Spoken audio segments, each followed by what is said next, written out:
Hi అండి. Welcome to Banu creator. ఈ ఛానల్కి వచ్చినందుకు థ్యాంక్ యూ. చాలామంది ఇళ్ళల్లో బిర్యానీ చేసుకోవాలంటే కష్టంగా ఉందా? బయట తెచ్చుకొని తింటున్నారా? అయితే ఈ వీడియో మీకోసమే. ఫస్ట్ సన్నగా కొత్తిమీర పుదీనా సన్నగా తొరిగి పక్కన పెట్టుకోండి. దాని తర్వాత 1-2 పెద్ద ఉల్లిపాయలు తీసుకొని దాన్ని కూడా నిలువుగా కోసుకొని పక్కన పెట్టుకోండి. తర్వాత స్టవ్ మీద చిన్ని ప్యాన్ పెట్టి దాంట్లో ఆయిల్ వేసుకోండి. ఆయిల్ వేసుకొని మనం ఇందాక కోసిన ఉల్లిపాయలని కాస్త ఎర్రగా వచ్చేలాగా ఫ్రై చేయండి. దీన్నే బ్రౌన్ ఆనియన్స్ అంటారు కదా, ఇవైతే చాలా ముఖ్యమండి. ఇవి ఉంటేనే బిర్యానీకి టేస్ట్ అనేది వస్తుందన్నమాట. ఖచ్చితంగా ఇది ఫ్రై చేయాల్సిందే. ఈలోపి పక్కన ఒక ప్యాన్ తీసుకోండి. ఆ ప్యాన్లో ఒక గుప్పిడి ధనియాలు వేసుకోండి. ధనియాలు వేసుకున్నాక 1-4 వరకు లవంగ ముగ్గలు వేసుకోండి. ఒక 4-5 అయితే సరిపోతాయి. లవంగ ముగ్గలు వేసుకున్న తర్వాత ఒక గుప్పిడి జీలకర్ర వేసుకోండి. జీలకర్ర కూడా వేసుకున్న తర్వాత బిర్యానీ ఆకులు దొరుకుతాయి కదండి, అవి 1-4 వరకు బిర్యానీ ఆకులు వేసుకోవాలి. దాంట్లో షాజీరా, చెక్క, లవంగాయ, యాలకులు ఇవన్నీ మన మార్కెట్లో దినుసులు అంటే కట్టిస్తారు అనమాట. అవి ఇంట్లో దొరికిన వరకు వేసుకోండి. ఇవి వేసుకుంటే టేస్ట్ అనేది బాగుంటుందండి. ఇదే సీక్రెట్ అని చెప్పొచ్చు బిర్యానీకి. ఇవన్నీ బాగా స్మెల్ వచ్చే వరకు దూరగా ఫ్రై చేయండి సిమ్లో పెట్టి. ఇవి ఫ్రై చేసినాక పక్కన పెట్టుకోండి. అవి ఆరేంతసేపు మనం అల్లం వెల్లుల్లి పేస్ట్ తయారు చేసుకుందాం. అల్లం వెల్లుల్లిపాయలు 1-4 వరకు తీసుకోండి. కొన్ని 2 పెద్దవి 2 చిన్నవైనా పర్లేదు. అవి 2 తీసుకొని మిక్సర్ జార్లో ఫస్ట్ పైన తొక్కువలు చేసి మిక్సర్ జార్లో వేసుకుందాం. అల్లం కోసి చిన్నులపాయలు అల్లం 2 కలిపి మిక్సర్ జార్లో వేసుకుందాం. ఆ రెండింటిని కూడా చిన్ని మిక్సర్ జార్లో వేసుకొని ఫైన్ పేస్ట్ లాగా మిక్సీ పట్టుకుందాం.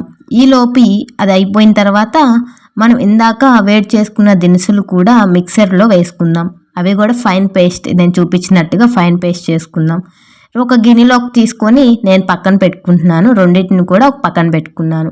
ఇప్పుడు ఒక 1/2 kg చికెన్ కడిగి ఉప్పు అనేది నిమ్మరసం వేసి బాగా కడుక్కున్నాను అనమాట. కడుక్కొని దాంట్లో 1 టేబుల్ స్పూన్ పసుపు, మనకి రుచికి సరిపడా ఉప్పు, ఒక 3 టేబుల్ స్పూన్స్ అయినా పడతాయి. రుచికి సరిపడా ఉప్పు, కొంచెం కాశ్మీర్ కారం నేను వేసేది. ఇది కొంచెం ఎక్కువ వేసినా పర్లేదండి, బాగుంటుంది. దీంట్లోనే టేస్ట్ అనేది ఉంటుంది అనమాట. నేను 4 టేబుల్ స్పూన్స్ కారం అయితే వేసుకున్నాను. నేను ఇందాక మిక్సర్ పట్టిన అల్లం వెల్లుల్లి పేస్ట్ దిట్టంగా 1 స్పూన్ నిండా, 1 స్పూన్కి మించి కొంచెం ఎక్కువనే వేయండి. వేసుకున్న తర్వాత ఇందాక మనం ఫైన్ పౌడర్ పట్టుకున్నాం కదా, అది కూడా 1 టేబుల్ స్పూన్ వేయండి. 1 టేబుల్ స్పూన్ వేసినాక ఈ 2 వేసినాక ఇవి 3 కొంచెం పుదీనా ఆకులు, ఇందాక మనం పక్కన పెట్టుకున్నాం కదా అవి కొంచెం పుదీనా ఆకులు, కొత్తిమీర కొంచెం ఎక్కువైంది పర్లేదు, కొంచెం కొత్తిమీర, మనం ఇందాక ఫ్రైడ్ ఆనియన్స్ వేసుకున్నాం కదా వేయించుకున్నవి కొన్ని 2 టేబుల్ స్పూన్ల వరకు వేసుకొని మిగతావి పక్కన పెట్టుకోండి.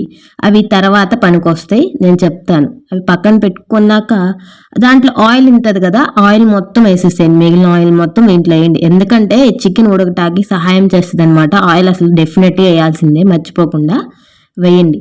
వేసినాక 1/2 లీటర్ పెరుగు ప్యాకెట్ ఉంటుంది కదండి, దాన్ని 1/2 వరకు చించి సగం వేసుకోండి, పర్లేదు సగం వేసుకోండి. బాగా చేతులతో బీట్ చేసుకుంటా కలపాలండి. ఎంత బాగా కలిపితే అంత జ్యూసీ టెక్స్చర్ వస్తుంది అనమాట. చికెన్ ఉడికేటప్పుడు బాగా కలపాల్సిందే. బాగా మ్యారినేట్ నాకు సార్లేదండి, అందుకని కొంచెం వేసుకున్నాను. బాగా కలపండి, మూత పెట్టండి. కలిపేసి మూత పెట్టి ఒక అరగంట ఉంచండి మ్యారినేట్. తర్వాత మూత తీసినాక తర్వాత ఒక గిన్నెలోకి మనం ఎంత రైస్ తింటామో దానికి సరిపడా రైస్ వేసుకొని నానపెట్టుకోవాలండి. ఖచ్చితంగా ఒక అరగంట అయినా రైస్ నానపెడితేనే మనం వండుకునేటప్పుడు చాలా బాగుంటుంది. ఉడకడం కూడా తొందరగా ఉడికిద్ది అనమాట. నానపెడతాం మర్చిపోకండి. తర్వాత మనం మ్యారినేట్ చేసిన చికెన్ మనం ఒక 1/2 kg రైస్ కుక్కర్ తీసుకొని, రైస్ కుక్కర్ కాదండి సారీ, ప్రెషర్ కుక్కర్లో మనం ఆ మ్యారినేట్ చేసిన చికెన్ వేసుకొని స్టవ్ వెలిగించి బాగా తిప్పేసుకొని ఒక 2 మినిట్స్ అటు ఇటు తిప్పి ఉడికించాలన్నమాట. ఒక 15 మినిట్స్ ఉడికించాలి. నూనె పైకి తేలేంత వరకు అవి ఉడికించాలి. అది ఉడికేంతలోపు మనం పక్కన ఇంకొక గిన్నె పెట్టుకొని రైస్ ఉడికించుకుందాం. ఇంకొక గిన్నెలో వాటర్ పోసుకోండి. సరిపడా వాటర్ పోసుకొని స్టవ్ వెలిగించుకొని సరిపడా వాటర్ పోసుకోండి. పోసుకున్నాక ఇందాక మిగిలిన కొత్తిమీర, పుదీనా వేయండి. ఆ 2 వేసినాక ఇందాక మిగిలిన చెక్క, లవంగ, మరాఠీ ముగ్గ, యాలకులు ఇందాక వాటిలో కొంచెం మిగిల్చుకొని బిర్యానీ ఆకు దీంట్లో వేయండి. ఈ వాటర్లో వేయడం వల్ల ఏంటంటే రైస్కి మంచి అరోమా వస్తుంది అనమాట. వీటికి వేసిన తర్వాత కొంచెం సరిపడా సాల్ట్ వేసుకోండి. ఒక స్పూన్ ఎక్కువ వేసుకోండి, ఎందుకంటే రైస్కి మనం ఉప్పగా తగలాలి, అప్పుడు రైస్కి పడుతుంది అనమాట వాటర్. ఇది 15 నిమిషాలు ఉడికిన తర్వాత ఇలా ఉంటుందండి ఆయిల్ పైకి తేలి. సో దీంట్లోనే ఇట్లా మరిగేటప్పుడు మనకు అట్లా వాటర్లోకి దిగిపోద్ది అనమాట ఆ రసం అంతా. అప్పుడు ఏం చేయాలంటే మనం తినేటప్పుడు ఇబ్బంది లేకుండా ఉండాలంటే అవి వస్తున్న తొక్కులు ఉంటాయి చూసావా, పిప్ అంతా ఉంటుంది చూసారా, ఆ పిప్పిని వాటికి మనం గెరిటి వడబోసే లాంటి గెరిటి ఉంటుంది కదా, దాన్ని పెట్టి తీసేసుకోండి. తీయడం వల్ల ఏంటంటే తినేటప్పుడు ప్రశాంతంగా తినొచ్చు అనమాట. ఈ టిప్ బాగుంటుంది, ప్రయత్నించండి. తీస్తేనే బాగుంటుంది, అది తొక్కుల్లో ఏముంటుందండి, అంతా వాటర్లోకి వచ్చేసి ఉంటుంది, అందుకని చెప్తున్నాను అంతే. తీసేసిన తర్వాత ఏం చేస్తారంటే ఆ బాయిల్ అవుతున్న వాటరే ఒక 2 గరిటెలు పోయింది పక్కన చికెన్లో కూడా ఉడుకుతూ ఉంటుంది కదా, 2 గరిటెలు పోసి స్టవ్ ఆఫ్ చేయండి. చికెన్ స్టవ్ ఆఫ్ చేసేయండి. ఉడికిన వాటర్లో మనం ఇందాక పెట్టుకున్న రైస్ వేయాలి. ఆ రైస్ వేయండి. ఎంత రైస్ మొత్తం వేసేయండి. రైస్ మొత్తం వేసేయండి. వేసాక ఒక అరబద్ద నిమ్మరసం పిండండి. పొడి పొడిలాడుతూ వస్తుంది రైస్. అలాగా 70% రైస్ ఉడికాక ఒక 2 గరిటెలు తీసి వేయండి ఆ చికెన్లోనే. స్టవ్ వెలిగించి వేయండి. వేసిన తర్వాత మన ఫ్రైడ్ ఆనియన్స్, కొత్తిమీర, పుదీనా అవి 2 కూడా వేయండి. దాంట్లోనే ఒక పోర్షన్ వేసాక రైస్ దాంట్లో వేయాలన్నమాట. అవి 3 కూడా వేయాలి. వేసిన తర్వాత సిమ్లో పెట్టుకోండి. స్టవ్ సిమ్లో పెట్టుకొని ఇంకొంచెం మెత్తగా, అంటే 70 ఉడికింది కదా, ఒక 30% ఉడికాక మళ్ళీ ఇంకొక పోర్షన్ వేయండి రైస్. అదే కుక్కర్లో పక్క నుంచి తీసి ఇంకొక పోర్షన్ రైస్ వేసేయండి ఆ కుక్కర్లో. వేసేసిన తర్వాత సేమ్ ప్రాసెస్ ఇందాక వేసినట్టే ఫ్రైడ్ ఆనియన్స్, ఇందాక వేసిన కొత్తిమీర, పుదీనా అదే పోర్షన్ అదే గార్నిష్ చేయండి. ఇలా చేయడం వల్ల ఏంటంటే మనం తినేటప్పుడు కూడా అవి అంతా తగులుతాను కూడా బాగుంటుంది అనమాట. ఆ టేస్ట్ అనేది అందుద్ది ఇది. ఇంకా లాస్ట్ పోర్షన్ ఏంటంటే మొత్తం ఉడకాలండి, రైస్ మొత్తం ఉడికేయాలి.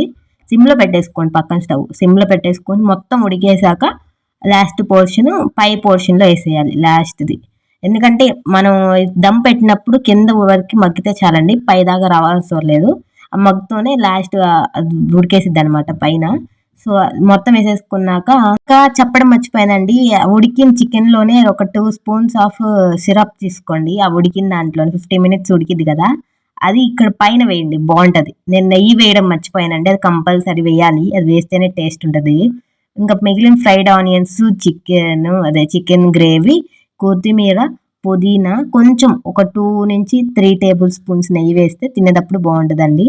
అవి మొత్తం వేసేసుకున్నాక పైన అట్లా కుదిపిస్తే ఏంటంటే సెట్ అవుతుంది అంతా. తర్వాత ఆ పైన మూత రబ్బర్ తీసేయండి. స్టవ్ కుక్కర్ పైన రబ్బర్ తీసి విజిల్ తీసేసి మూత పెట్టేయండి. మూత పెట్టిన తర్వాత మనకి ఆవిరి పోకుండా చిన్న రోళ్ళు ఉంటాయి కదండి ఇంట్లో, అల్లం వెల్లుల్లి పేస్ట్ నూరుకునే రోళ్ళు, అవి పెట్టేయండి. ఆవిరి పోకుండా అవి పెట్టేసి సేమ్ ఇలా ఉండాలండి. పెడితే మనం ఇంకా ఏ పిండి చపాతి పిండిలో ఏం అవసరం లేదనమాట. ఒక 8 మినిట్స్ దమ్ చేయండి చాలు.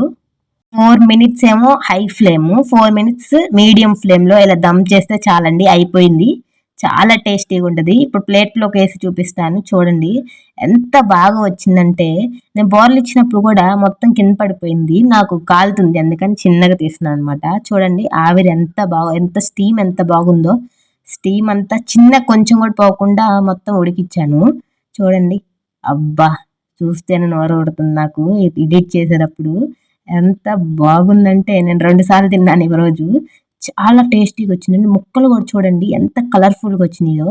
ఇదంతా బ్రౌన్ ఆనియన్స్ వల్ల అండి. ఆ బ్రౌన్ ఆనియన్స్ వల్ల ముక్కలకు కూడా ఆ టేస్ట్, అరోమా, ఆ కలర్ అనేది మనం ఏ కలర్స్ వేయకుండా అలా మనం నేచురల్ కలర్ వస్తది. కొంచెం ఆనియన్, కొంచెం నిమ్మకాయ తీసుకొని ముక్క కూడా చూడండి ఎంత మెత్తగా ఉడికిందంటే కుక్కర్‌లో వేసినట్టు మెత్తగా ఉడికిందండి. అబ్బా! ఒక ముద్ద తీసుకొని చికెన్ ముక్క, ఉల్లిగడ్డ ముక్క, కొంచెం అన్నం తీసుకొని అబ్బా! నాకు కాలుతుంది. చూస్తుంటేనే నోరూరుతుంది నాకు ఈట్ చేసేటప్పుడు. సో, కొంచెం నిమ్మరసం పిండుకొని తింటే ఉంటదబ్బా స్వర్గమే. సో, ఇలాంటివి ఇంకా కొన్ని ఏమైనా ట్రై చేయాలంటే subscribe my channel Banu creator. Bye bye.